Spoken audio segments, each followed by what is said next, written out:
नमस्तस्यै नमो नमः। या देवी सर्वभूतेषु शक्तिरूपेण संस्थिता नमस्तस्यै नमस्तस्यै नमस्तस्यै नमो नमः। या देवी सर्वभूतेषु विद्यारूपेण संस्थिता नमस्तस्यै नमस्तस्यै नमस्तस्यै नमो नमः। या देवी सर्वभूतेषु शान्तिरूपेण संस्थिता नमस्तस्यै नमस्तस्यै नमस्तस्यै नमो नमः। नमस्तस्यै नमस्तस्यै नमस्तस्यै नमो नमः।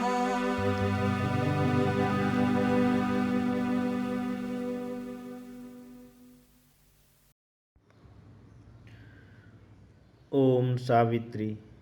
Savitri, Book 2, The Book of the Traveler of the Worlds, Canto 5, The Godheads of the Little Life.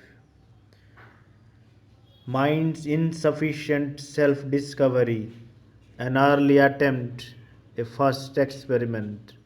This was a toy to amuse the infant earth, but knowledge ends not in these surface powers that live upon a ledge in the ignorance and dare not look into the dangerous depths or to stare upward, measuring the unknown.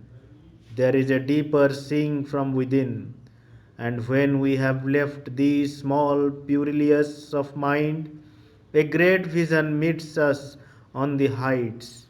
In the luminous wideness of the Spirit's gaze, at last there wakes in us a witness soul that looks at truths unseen and scans the unknown. Then all assumes a new and marvelous face. The world quivers with a God light at its core. In time's deep heart, high purposes move and live.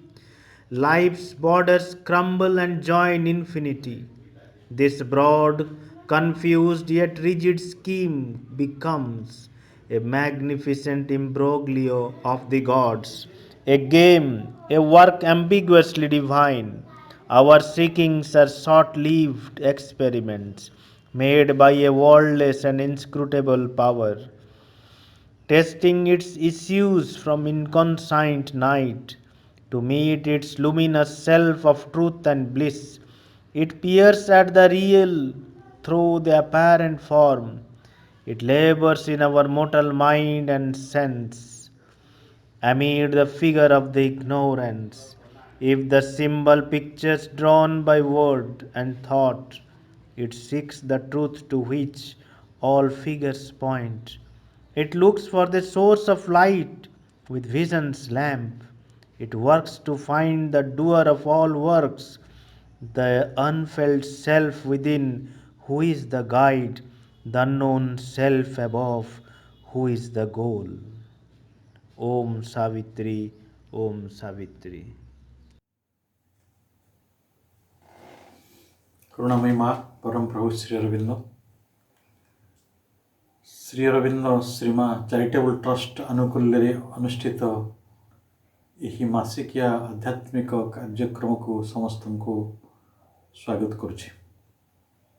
यही अनुष्ठान प्रमुख व्यक्तित्व गण madam Jasna Pattnaik, professor doctor Ashok Mohanty, Mahendra Kumar Pattnaik, आदरणीय क्षितिज भाई और अन्य समस्ते, डॉक्टर केशरी दास समस्तंकर सहयोग ये कार्यक्रम आयोजन दीर्घ दिन धरी हो आसी एवं आनुषंगिक व्यवस्था संगठन रे अनेक युवबंधु कार्य कर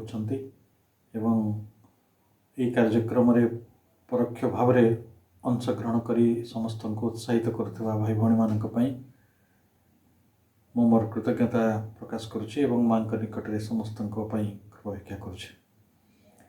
आमे गत आलोचन रे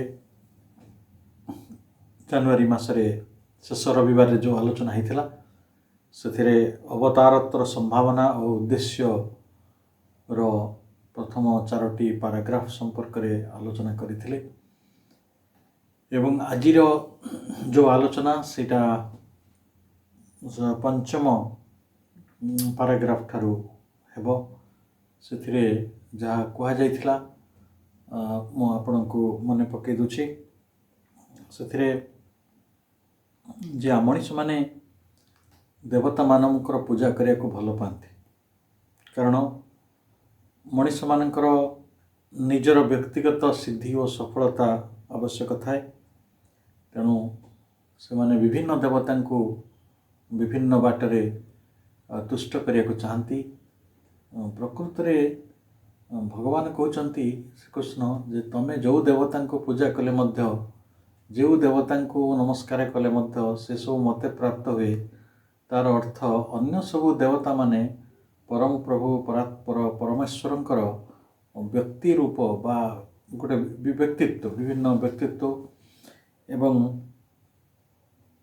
वास्तव पक्षरे से समस्त देवता मानकर व्यक्तित्व बहु बाटरे विश्वगत एवं जागतिक मध्य तेणु परमेश्वरंकर उद्देश्य रे ज्ञानर सहित यज्ञ करने फल मनुष्य मध्य गोटे प्रकार आत्मसंतोष लाभ होता है एवं यार उद्देश्य ये जे मनुष्य से मानकर गुणकर्मर विभाव रे सांसारिक स्तर रे भगवानकर विभिन्न गुण गुड़ी को आधार करी से देवता मानकर निराजना करती से माननको तुष्ट करिया पई नाना प्रकार जाग यज्ञ मंत्र आवाहनर कथा करा जाए एवं से कहते जे ये जो चातुर्वर्ण्य कहले जो ब्राह्मण शूद्र क्षत्रिय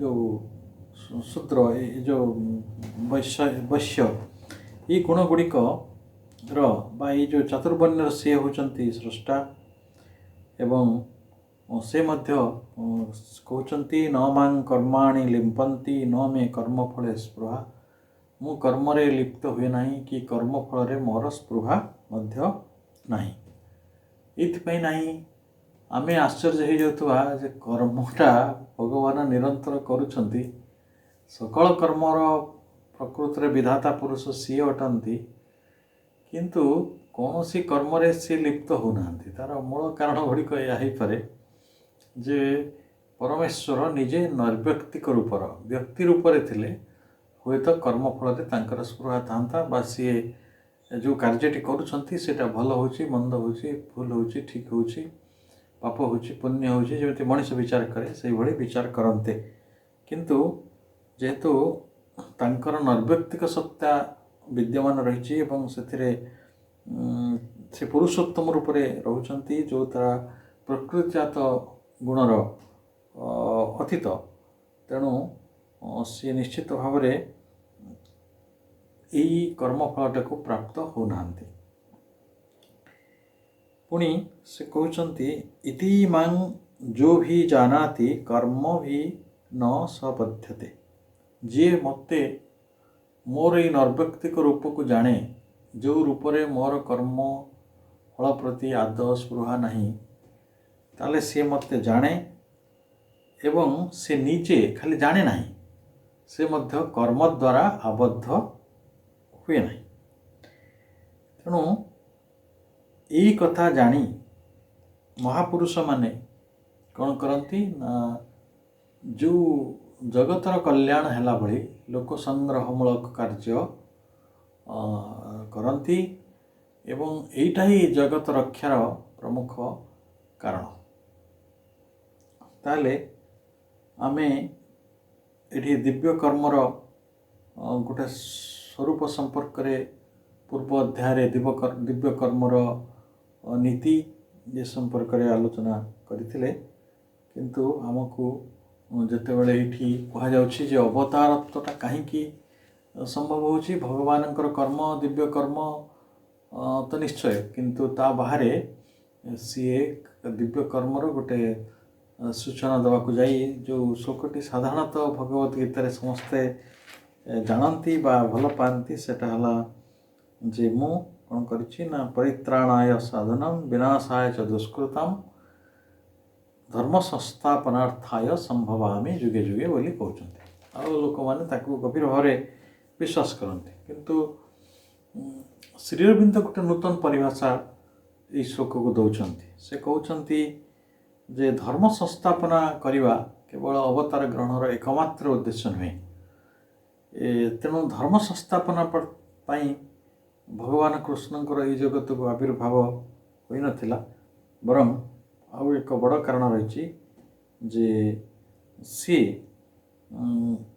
ତାଙ୍କର ଲକ୍ଷ୍ୟଟି ଆହୁରି ମହତ୍ତର ଏବଂ ଏଇଠି ଧର୍ମ ସଂସ୍ଥାପନା କହିଲେ ଆମେ ଯେଭଳି ଆମର ଯେଉଁ ଧର୍ମ ଗୁଡ଼ିକ ବୁଝୁ ଜାଗତିକ ଧର୍ମ ଗୁଡ଼ିକ ସେ ଲୌକିକ ଧର୍ମ ଗୁଡ଼ିକ ତାହା ନୁହେଁ ଧର୍ମ ଏଠି ହେଲା ଯେ ଭଗବତ ସଂକଳ୍ପକୁ କାର୍ଯ୍ୟକାରୀ କରିବା ପାଇଁ ସେ ଆସନ୍ତି ଅର୍ଥାତ୍ ଭଗବତ ସଂକଳ୍ପର ଯାହା ବିରୋଧୀ ତାହା ହିଁ ଅଧର୍ମ ଏବଂ ଏଥି କାରଣରୁ ଯେ ବେଳେବେଳେ ଖ୍ରୀଷ୍ଟଙ୍କ ଭଳି ଅବତାର ବି ଆସିଛନ୍ତି ବୁଦ୍ଧଙ୍କ ଭଳି ଅବତାର ବି ଆସିଛନ୍ତି ଅର୍ଥାତ୍ ଏଠି ଭଗବାନଙ୍କର ଏକ ବିଶ୍ୱ ପ୍ରତି ବା ଜଗତ ପ୍ରତି ଏକ ସଂକଳ୍ପ ରହିଛି ଏକ विधाता पुरुषंकर एक विधान रही से विधान को कार्यकारी नहबाटा ही होची अधर्म कथा एवं जिते परित्राणाय साधना विनाशाय च दुष्कृतम धर्म संस्थापनार्थाय संभवामि जुगे जुगे से कहले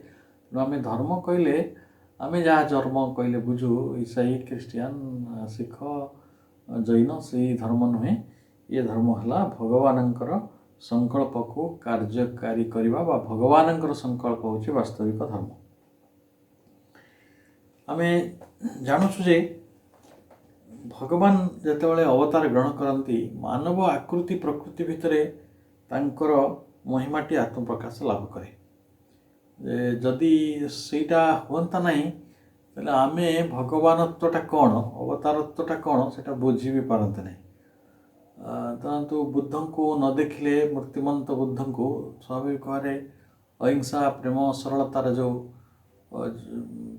व्यवस्था रही जो उपमा दिखाई भगवान को तो सही प्रतिमूर्ति आम भावी पारते ना जमी आम जीशुख्रीष्ट को परम प्रेमर अवतार बोली मानुचु श्रीकृष्ण को प्रेमर अवतार बोली मानुचु एवं ज्ञान बुद्धि शक्ति विशालता गोटे असंभव को संभव कर क्षमता ये समस्त कथा गोटे अवतारत्व निकट में देखा मिले एवं यही जो आरोहण भगवान भाव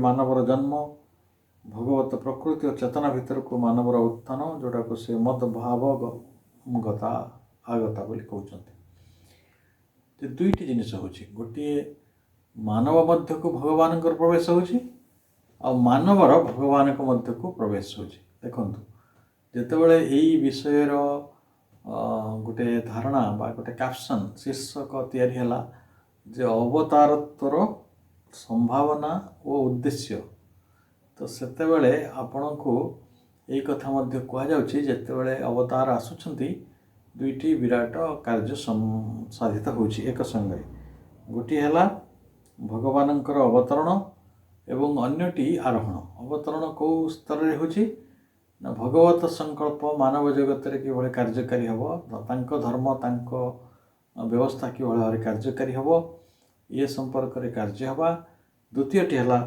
मानव तार भगवत प्रकृति और चेतना मध्य को मनुष्य को उत्तारण करिवो माने गोटे प्रकार उत्तरण हबो मनुष्य जेतले जगत को कृष्ण आसीथिले बुद्ध आसीथिले जीशु आसीथिले मनीष तांको गोटे प्रकार ग्रहण भी करिछि एवं तांकरी भली हवाको भी चाहिछि एवं तांको जने अनुसरणकारी महाजन भावरे महतजन भावरे स्वीकार करिछि एवं सेटा ही मनुष्यर चेतनार गोटे बड़ आरोहण तेणु आमे जे भगवानଙ୍କର जो अवतार हुए आउ सेई अवतार मूल कथाटी हला जे मनुष्यर चेतनार नवजन्म मनुष्यर चेतनार नवजन्म हुए जे मनुष्य जहाँ विश्वास करे जहाँ भावी थाए जहाँ विश्वास करुଥାଏ ଯାହାକୁ ସତ୍ୟ ବୋଲି ଜ୍ଞାନ କରୁଥାଏ ତାକୁ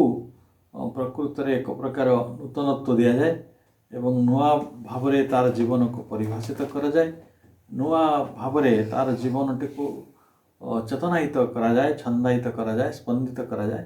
ତେଣୁ ଅବତାରତ୍ୱ ସେଇ କାର୍ଯ୍ୟଟି କରନ୍ତି। ଏବଂ ଗୀତାର ଯେଉଁ ମୂଳ ତତ୍ତ୍ୱଟି ଆଦୌ ସାମ୍ପ୍ରଦାୟିକ ମତବାଦର ସଂକୀର୍ଣ୍ଣତା ଭିତରେ ଆବଦ୍ଧ ନୁହେଁ। ଆମେ ଦେଖନ୍ତୁ, ଆପଣ ହିନ୍ଦୁମାନେ ହିନ୍ଦୁ ଧର୍ମର ଲୋକମାନେ ଅଧିକାଂଶତଃ ଅବତାରବାଦରେ ବିଶ୍ୱାସ କରନ୍ତି। ଆମର ଅବତାରଟା ବହୁ, ମାନେ କେବେ ରାମଚନ୍ଦ୍ର ଆମର ଅବତାର, କେବେ ବୁଦ୍ଧ ଆମର ଅବତାର, କେବେ କଳକି ବି ଆମର ଅବତାର ହେଇପାରନ୍ତି, କେବେ କୃଷ୍ଣ ଆମର ଅବତାର, କେବେ ବରାହ ଆମର ଅବତାର। ଆମେ ଏଇ ଅବତାର ଭାବରେ ଗ୍ରହଣ କରିଛୁ। ଆଉ ସବୁଠାରୁ ଇଣ୍ଟରେଷ୍ଟିଂ କଥାଟି ହେଲା, ଆମେ ସେଇ ସବୁ ଅବତାରମାନଙ୍କୁ ଆମ ସମ୍ପ୍ରଦାୟର ବୋଲି ମାନି ଆସିଛୁ। ଧରନ୍ତୁ Krishna is Hindu, I can't be other than Hindu. ଏଇ ଯେଉଁ ସଂକୀର୍ଣ୍ଣତା ଗୋଟେ ରହିଛି ଅବତାରମାନଙ୍କ ସମ୍ପର୍କରେ, ତାହା ହିଁ ପ୍ରକୃତରେ ଏଇ ବିଷୟଟାକୁ ଅନ୍ଧ କରିଦେଉଛି। ତେଣୁ ଆପଣ ଶ୍ରୀ ଅରବିନ୍ଦଙ୍କର ଆନାଲିସିସ୍କୁ ଦେଖନ୍ତୁ, କେତେ ଚମତ୍କାର। ଗୋଟେ ହେଲା ଧର୍ମ ସଂସ୍ଥାପନା ପାଇଁ ଯେତେବେଳେ କୁହାଯାଉଛି, ସେତେବେଳେ କୁହାଯାଉଛି ଯେ ଏଇଟା ହେଲା ଭଗବତ ସଂକଳ୍ପର କାର୍ଯ୍ୟକାରୀ କରିବା ପାଇଁ ଏବଂ ମନୁଷ୍ୟକୁ ଭଗବତ ସ୍ୱରୂପର ଗୋଟେ ଝଲକ ଦେବା ପାଇଁ, ମନୁଷ୍ୟକୁ ଦିବ୍ୟ ଜୀବନ ବଞ୍ଚିବା ପାଇଁ, ଦେବତା ହୋଇ ଉଠିବା ପାଇଁ ପ୍ରେରଣା ଦେବା ପାଇଁ ଅବତାରତ୍ୱ ଆସେ। ଏବଂ ଅନ୍ୟଟି ଗୋଟେ ପ୍ରକାର ଦେଖିବାକୁ ଗଲେ, ଆମେ ଅବତାରକୁ ଗୋଟେ ସମ୍ପ୍ରଦାୟର ଗଣ୍ଡି ଭିତରେ, ସମ୍ପ୍ରଦାୟର ଆଖିରେ ତାଙ୍କୁ ଦେଖୁ। ଯେମିତିକି ଆଜି ଆମେ ବି କହୁଛୁ ରାମଚନ୍ଦ୍ର ହେଲେ ହିନ୍ଦୁ ଦେବତା। ଆରେ ଦେବତା, ଈଶ୍ୱର, ପରମାତ୍ମା ଏମାନେ ଗୋଟେ ନିର୍ଦ୍ଦିଷ୍ଟ ସମ୍ପ୍ରଦାୟର ହେବା ବହୁ ଜଟିଳ ବ୍ୟାପାର, ହେଇପାରିବେ ନାହିଁ। କିନ୍ତୁ ଆମେ ଅନ୍ଧ ଭାବରେ ସେ କଥାଟିକୁ ବିଶ୍ୱାସ କରୁ। କିନ୍ତୁ ସେମାନେ ସମଗ୍ର ମାନବତାର, ସମଗ୍ର ଅସ୍ତିତ୍ୱର, ସମଗ୍ର ବିଶ୍ୱର ଏବଂ ବିଶ୍ୱତୀର୍ଣ୍ଣ ଅବସ୍ଥା ଗୁଡ଼ିକର, କାରଣ ସିଏ ଯିଏ ବିଧାତା ପୁରୁଷ, ସେ ତ ସମଗ୍ର ବିଧାନର କର୍ତ୍ତା ନା। ଆଉ ତାଙ୍କୁ ଆମେ ଗୋଟେ ନିର୍ଦ୍ଦିଷ୍ଟ ସୀମାରେଖାରେ ବାନ୍ଧି ପାରିବା ନାହିଁ। ଆଉ ତାହା ହିଁ ପ୍ରକୃତରେ ଏଇ ଜଗତରେ ଅନେକ ପ୍ରକାର ବିପର୍ଯ୍ୟୟକୁ ତିଆରି କରିଛି। ତେଣୁ ଆମେ ନିଶ୍ଚିତ ଭାବରେ ବୁଝିବା ଉଚିତ ଯେ କୌଣସି ଲୌକିକ କୁସଂସ୍କାର ଆଉ କାଳ୍ପନିକ ରହସ୍ୟବାଦର ଆଶ୍ରୟ ନେଇକି ଆମେ ଯଦି ଗୋଟେ ଶ୍ରେଷ୍ଠତା କୌଣସି ବ୍ୟକ୍ତି ଭିତରେ ଆରୋପ କରୁ, ତାହେଲେ ହୁଏତ ସେଭଳି ଅବତାର ଗୁଡ଼ିକ ଆମ ଭାବରେ ମେନ୍ ମେଡ଼୍। ଚେତନା, ମଣିଷର ଚେତନା, ଯେଉଁ ସାର୍ବଜନୀନ ଚେତନା କ୍ଷେତ୍ରରେ ତାଙ୍କର କିଛି ଯୋଗଦାନ ନାହିଁ, ବରଂ ମନୁଷ୍ୟର କୁସଂସ୍କାର ଗୁଡ଼ିକୁ, ମନୁଷ୍ୟର ପୌରାଣିକ ଭାବନା ଗୁଡ଼ିକୁ ଅଧିକ ସମ୍ବଳିତ କରିବା ପାଇଁ, ଅଧିକ ପରିପୁଷ୍ଟ କରିବା ପାଇଁ ସତେ ଯେପରି ସେ ଆସିଥିଲେ। ତେଣୁ ତା'ର ଅର୍ଥ ସେହିପରି ନୁହେଁ। ଯଦି ଧର୍ମ ସଂସ୍ଥାପନାର୍ଥେ ଆସିଥିଲେ, ତାହେଲେ ଆଗରୁ ଗ୍ଳାନି ନଥିଲା, ଏବେ ଗ୍ଳାନି ଅଛି। ଏବଂ ସେଇ ଗ୍ଳାନିକୁ ଦୂର କରି ପୁଣି ଥରେ ପୁରାତନତ୍ୱଟାକୁ ପ୍ରତିଷ୍ଠା କରିବା ପାଇଁ ଈଶ୍ୱର ଆସୁଛନ୍ତି କି ନାହିଁ କହିହେବ ନାହିଁ। ତେଣୁ ଏଇ ଜାଗାରେ ନିତାନ୍ତ ଭାବରେ କୁହାଯାଇପାରେ ଯେ ଗୋଟେ ନୂତନ ଚେତନା ପାଇଁ ପଥ ପ୍ରସ୍ତୁତ କରିବା ପାଇଁ, ମନୁଷ୍ୟ ଜାତିକୁ ପ୍ରେରଣା ଦେବା ପାଇଁ, ତାକୁ ସେଇ ଆଲୋକିତ ପଥରେ ଚାଲିଯିବା ପାଇଁ ପ୍ରେରଣାର ଗୋଟେ ଯେଉଁ ସ୍ରୋତଟିକୁ ବା ଆଲୋକର ଯେଉଁ ପଥଟିକୁ ନିର୍ମାଣ କରିବା ପାଇଁ ସେ ଅବତାରତ୍ୱ ଆସନ୍ତି। ତେଣୁ ଅବତାରତ୍ୱ ଏକ ଗଭୀର ତତ୍ତ୍ୱ। ଏଥିରେ ଧାର୍ମିକ ବା କୌଣସି ପନ୍ଥଗତ ବା କୌଣସି ସାମ୍ପ୍ରଦାୟିକ ମତାନ୍ଧତା ନ ରହିବା ଭଲ, କାରଣ ଏହା ହେଉଛି ଏକ ସର୍ବୋଚ୍ଚ ଆଧ୍ୟାତ୍ମିକ ସତ୍ୟର କଥା। ଏବଂ ଯାହାକୁ ଭଗବତ ଗୀତା କହୁଛନ୍ତି ରହସ୍ୟମ୍ ଉତ୍ତମମ୍, ଅର୍ଥାତ୍ ଇଏ ହେଉଛନ୍ତି ପରମ ରହସ୍ୟ। ଯେତେ ପ୍ରକାର ଉତ୍ତମ ରହସ୍ୟ ଅଛି, ତା ଭିତରେ ଯେ ସବୁଠାରୁ ଉତ୍ତମମ୍, ସେଇ ଉତ୍ତମମ୍ ରହସ୍ୟର କଥାଟି ଅବତାର ଭିତରେ ରହିଥାଏ। ତେଣୁ ଭଗବାନ ଯେତେବେଳେ ଏଇ ଜଗତକୁ ମନୁଷ୍ୟର ଆରୋହଣ ପାଇଁ ପଥ ପ୍ରସ୍ତୁତ କରିବା ପାଇଁ ଆସନ୍ତି, ମଣିଷଟି ଏସେଣ୍ଟ ଅଫ୍ ଲାଇଫ୍ରେ ଶ୍ରୀଅରବିନ୍ଦ ଯାହା ଲେଖୁଛନ୍ତି ଯେ ମନୁଷ୍ୟ ଟିକେ ଆରୋହଣ କରୁ, ଯେଉଁ ଅବସ୍ଥାରେ ଅଛି, ଯେଉଁ ଦେହ ମନ ପ୍ରାଣର ଗଣ୍ଡି ଭିତରେ ତା'ର ସତ୍ତାଟି ଗୋଟେ ପ୍ରକାର ଅବସ୍ଥାରେ ରହିଛି, ତାରି ଭିତରୁ ତା'ର ଆରୋହଣ ହେଉ। ସେଇ ଆରୋହଣଟାକୁ ସାହାଯ୍ୟ କରିବା ପାଇଁ ଭଗବାନଙ୍କର ଅବତାରଣର ଉଦ୍ଦେଶ୍ୟ।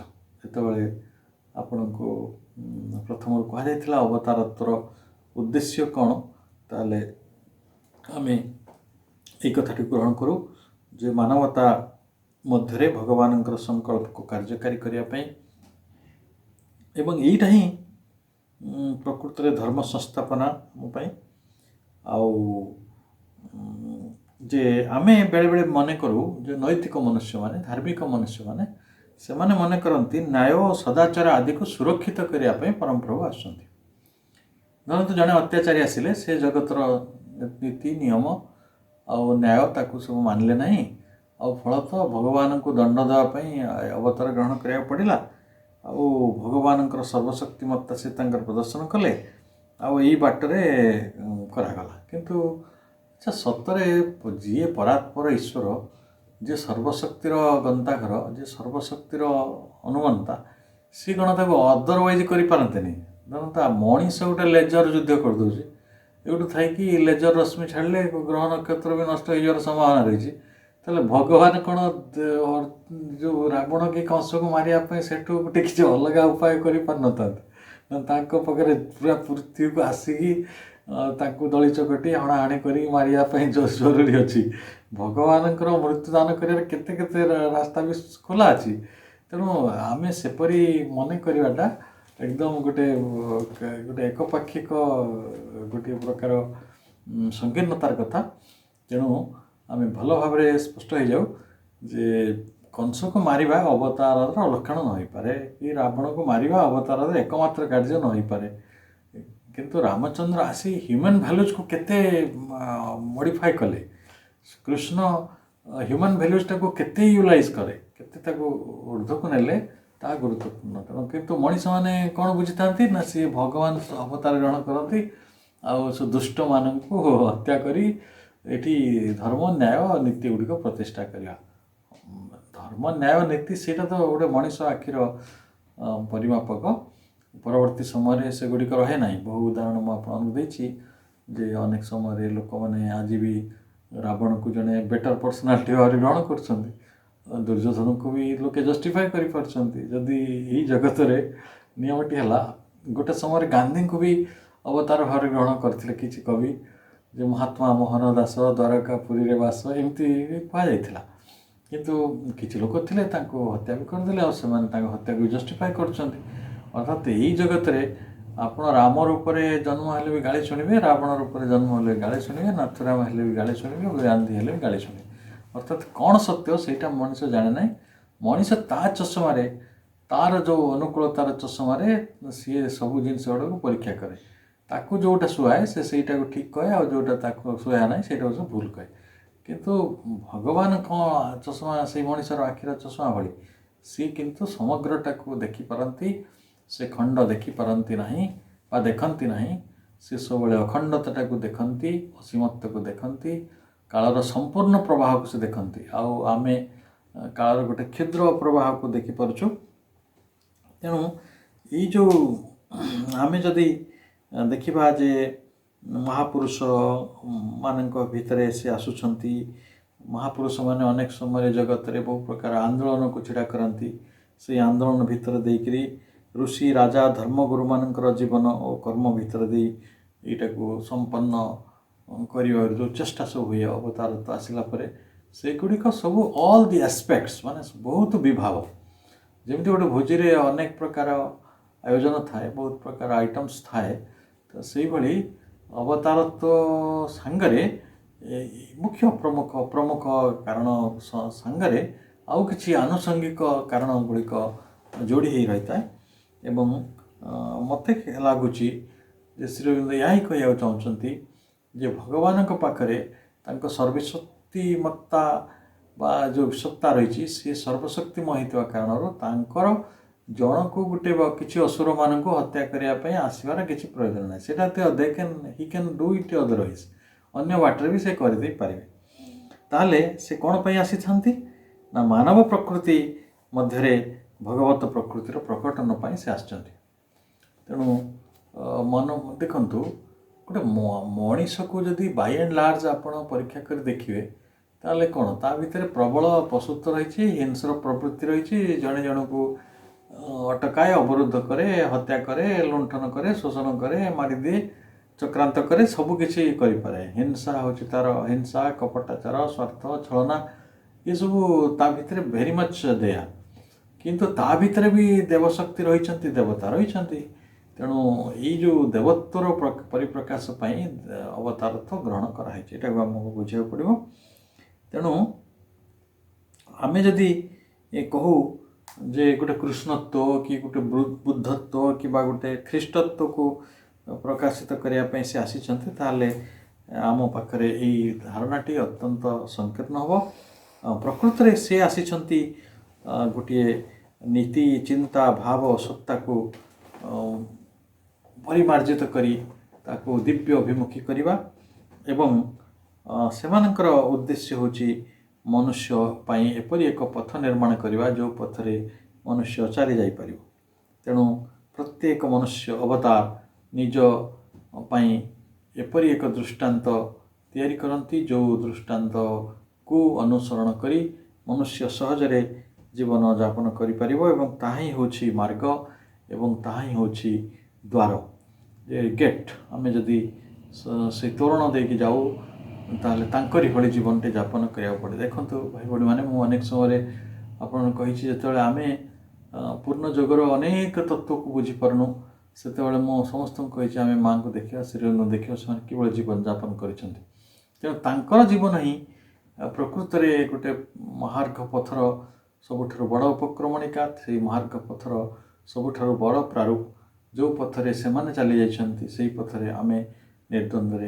चली जाई परिबा तेणु से निजे होचंती गोटे मार्ग से माने निजे होचंती गोटे प्रवेशर द्वार आउ भावुची अवतारत्व संपर्क में आउ सुंदर परिभाषा ये हुए तो कौटी भी आलोचना हो नथिबो जे से माने निजे गोटे मार्ग से माने निजे गोटे प्रवेशर पथ एवं मानव से माने किपरि ना मानवत्व सहित भगवत सत्तार एकत्वर कथा से माने कहिसंती जे शरीरटी मानवर किंतु कार्यटी देवता ये दुईटीर गोटे सम्मिश्रण तांको पुरुषोत्तम जीवन में घटी एवं जीशु जेभली कही जे मानव पुत्र जो उद्धस्त पिता से जन्म ग्रहण करिसेंती उभय एक और श्रीकृष्ण जेपरी कही जे मनुष्य शरीर ग्रहण करिथिबा कृष्ण मानुषीम तनुम आश्रितम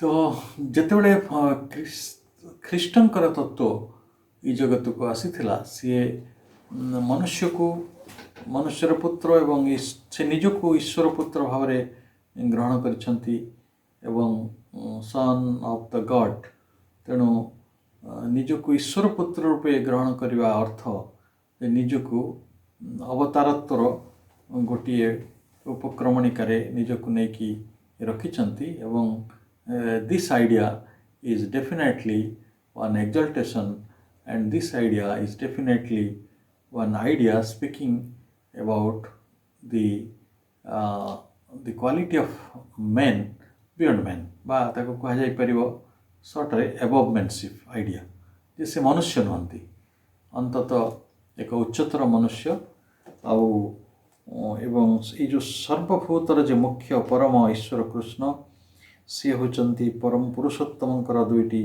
प्रकाश निजर सत्ता और स्वरूप से प्रकटित एवं तांको पाखरे ईश्वरत्व रही एवं सेथिरे से प्रकटित एवं मानव आकार रे मध्य प्रकटित आपण देखिए उच्चतर सत्ता माने बा अवतार जो ग्रहण हुए से दुई प्रकार कथा घटु थाए मनीष भाया जी दुख मिलिया कथा जी अपमान मिलिया कथा जी गाली मिलिया कथा जी आघात मिलिया कथा सेटा भी से भोगु था किंतु निजर जो अमरत्वर उत्स रही निजर जो शाश्वतपण रही तार एटर्निटी रही सेटा को भी से पाशरी न था अर्थात स्वाभाविक भाव में ये दुईटी जाक गुण को साइती रखा गोटे पक्षरे ईश्वरत्व एवं जो मरणभूमि को से माने अवतरण करिसेंती से मरणभूमिर जो नियम रही से नियम को मानिबा दुईटी राज्यर बासिंदा भली से माने व्यवहार करती गोटे है उच्चतर शाश्वत दिव्य जीवनर कथा अन्यटी है मरणशील मरण ये जो मर्त्य भुवनर जो जीवन मानसी जीवन से दुईटी भितर से माने हेले जोगसूत्र।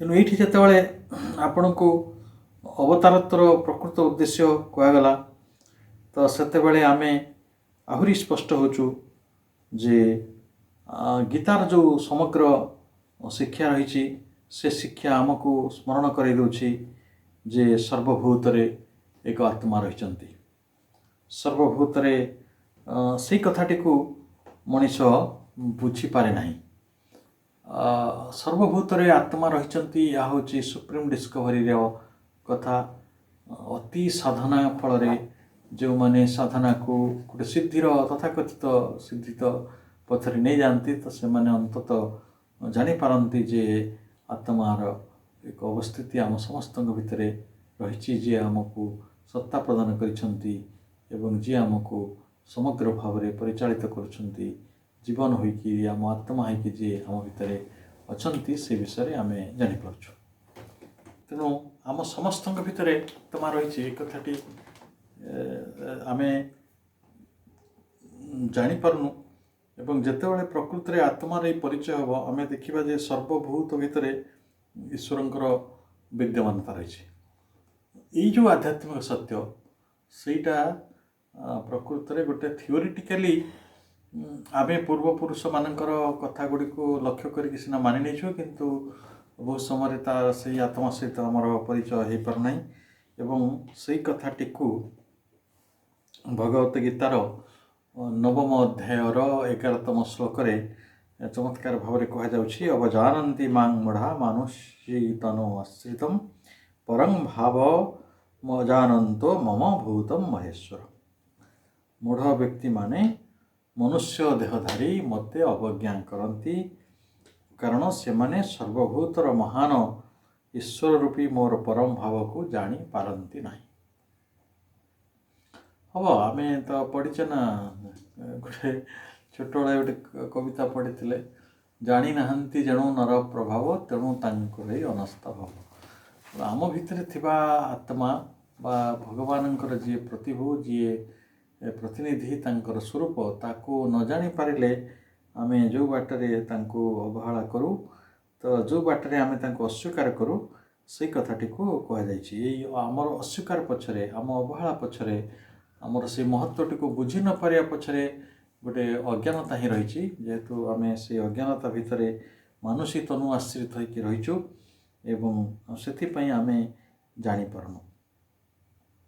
अर्थात जितेबाला स्रष्टा और सृष्टि संपर्क विषय गीतार शिक्षा आसी सेतेबेले दिव्य गुरु निजर अनेक गुड़िए दिव्य कर्मर दृष्टांत देइछंती एवं आमे किंतु बेले बेले जो से दिव्य कर्म संपर्क में आमर धारणाटी को बहुत समय स्पष्ट करिपारुनु।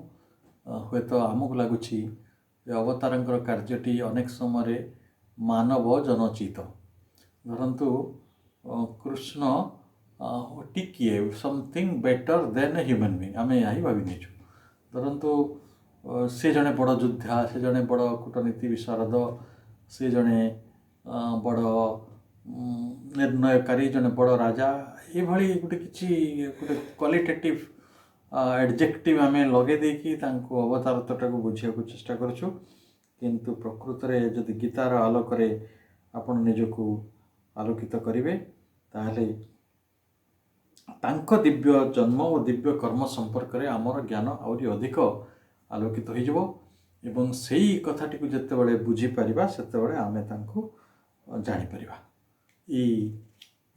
जो जानिबार चेष्टा नहीं कि प्रचेष्टा नहीं कि आम समस्ते आध्यात्मिक पथरे पाद दौ तेणु भगवान को प्राप्त करवा सेटा तांको भागवत भाव में पूर्ण हवा सेटा तांकर आश्रय लाभ करवा सेया तांको भाव को प्राप्त हवा से कथा मद भावम ताहले तांको दिव्य कर्म और तांको जो दिव्य कर्मर उद्देश्यटी अर्थात सीधा कथा अवतारत्वर उद्देश्य और लक्ष्य को जदि भल भाव आम बुझीपर ताहले आम तांको जानीपर कारण सी ନିଜେ ଜଗତ ପ୍ରକାଶର ସମଗ୍ର ଯୋଜନାରେ ଏକ ବିଶେଷ ଭୂମିକାକୁ ଗ୍ରହଣ କରୁଛନ୍ତି ଏବଂ ସେ କିଭଳି ଭାବରେ ଏହି ଜଗତ ପ୍ରକାଶର ରହସ୍ୟ ମଧ୍ୟରେ ସଂଗୋପିତ ହୋଇ ଅଛନ୍ତି, ଲୁଚିକରି ରହିଛନ୍ତି, ଅଥଚ ଆମକୁ ଜଣାପଡ଼ୁନି।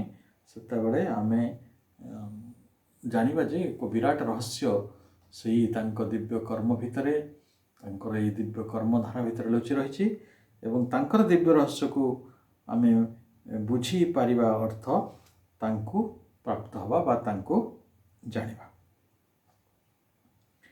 ଏହି ଅବତାରତ୍ୱର ଯେଉଁ କନସେପ୍ଟ, এই ଅବତାରତ୍ୱର ଯେଉଁ ଧାରଣା, ଏଇଟା ପ୍ରକୃତରେ ଏମିତି ବୁଝିବାକୁ ଗଲେ ଗୋଟେ ପ୍ରାଚ୍ୟର ଧାରଣା, ଓରିଏଣ୍ଟାଲ କନସେପ୍ଟ।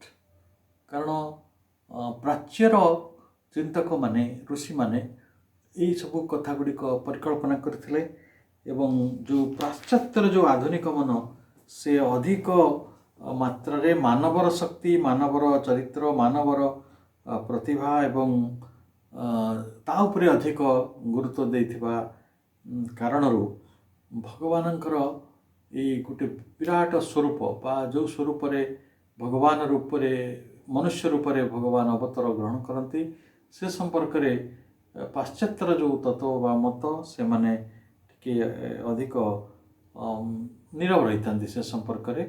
ଯଦିଓ କୃଷ୍ଣଙ୍କୁ ଭଗବାନଙ୍କର ଅବତାର ଭାବରେ ବା ଈଶ୍ୱର ପୁତ୍ର ଭାବରେ ଗ୍ରହଣ କରାଯାଇଛି, ତଥାପି ସେମାନେ ପ୍ରାଚ୍ୟର ଏହି ଧାରଣାଟିକୁ ବେଳେବେଳେ ବଡ଼ ଅନ୍ଧ କୁସଂସ୍କାରଗ୍ରସ୍ତ ନିର୍ବୋଧ ପ୍ରଚାର ବା ବିଚାର ବୋଲି କହିକି ତାକୁ ଉଡ଼େଇ ଦେଇପାରନ୍ତି, ଆଉ ସେ କଥାର ସମ୍ଭାବନା ମଧ୍ୟ ରହିଛି। ଆଉ ଯେଉଁମାନେ ମେଟାଲିଷ୍ଟିକ୍, ଯେଉଁମାନେ ବସ୍ତୁବାଦୀ, ସେମାନେ ସ୍ୱାଭାବିକ ଭାବରେ ଏଇଟାକୁ ବିଚାରକୁ ଆଣିବେ ନାହିଁ, କାରଣ ସେମାନେ ଭଗବାନଙ୍କର ଅସ୍ତିତ୍ୱରେ ବିଶ୍ୱାସ କରନ୍ତି ନାହିଁ। ଆଉ ଯୁକ୍ତିବାଦୀ ବା ଭାଗବତ ପ୍ରାକଟ୍ୟକୁ ଗ୍ରହଣ କରୁନଥିବା ଈଶ୍ୱରବାଦୀମାନେ ତାହାକୁ ଏକ ମୂର୍ଖତା, ହାସ୍ୟାସ୍ପଦ ବିଷୟ ବୋଲି କହି ଆସୁଛନ୍ତି ଏବଂ ଏହି ପ୍ରକାର ଗୋଟେ ଈଶ୍ୱରଙ୍କ ଅସ୍ତିତ୍ୱକୁ ନେଇ, ତାଙ୍କ ଉପସ୍ଥିତିକୁ ନେଇ, ତାଙ୍କର ମହିମାକୁ ନେଇ ଗୋଟିଏ ବିବାଦ ଏହି ମନୁଷ୍ୟ ଜାତି ମଧ୍ୟରେ ରହିଛି।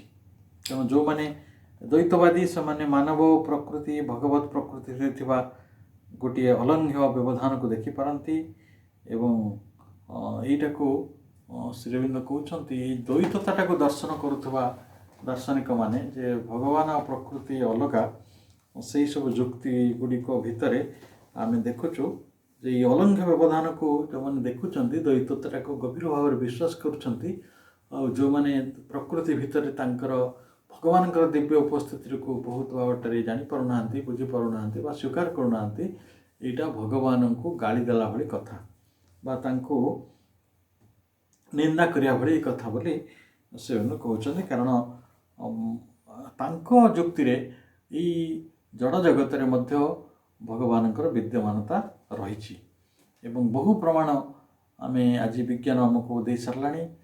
ଖାଲି ସେତିକି ନୁହେଁ, ଅତୀତର ପୁରାଣ ପୃଷ୍ଠାରେ ବା ଯେଉଁଠି ଗୋଟେ ଏଇ ଭୌତିକ ଜଗତରେ ମଧ୍ୟ ପରମପ୍ରଭୁଙ୍କର ଅବସ୍ଥିତିଟି ରହିଛି, କିନ୍ତୁ ସେଇଟା ଅତ୍ୟନ୍ତ ସଂଗୁପ୍ତ ଭାବରେ ରହିଛି ଆଉ ବହୁତ ଲୁକାୟିତ ହେଇକି ରହିଛି। ତାକୁ ସମ୍ମୁଖକୁ ଆସିଲା ଭଳି ବେଶୀ କିଛି ବ୍ୟବସ୍ଥା ନିର୍ମାଣ ହେଇପାରୁନାହିଁ ଏବଂ ଯୁକ୍ତିବାଦୀମାନେ କହୁଛନ୍ତି ଯେ ଯଦି ଭଗବାନ ଅଛନ୍ତି ତାହେଲେ ସିଏ ଅଛନ୍ତି କେଉଁଠି ନା ବିଶ୍ୱର ବାହାରେ।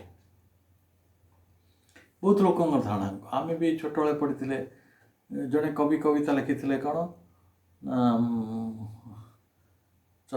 ଏଇ ଗୋଲକ ସିଂହାସନ, ହେ ଈଶ୍ୱର ଖାଲି କର ତୁମ ଗୋଲକ ସିଂହାସନ, ଖାଲି କର ତୁମ ଗୋଲକ ସିଂହାସନ, 24 ଘଣ୍ଟାରେ ଖାଲି କର ତୁମ ଗୋଲକ ସିଂହାସନ।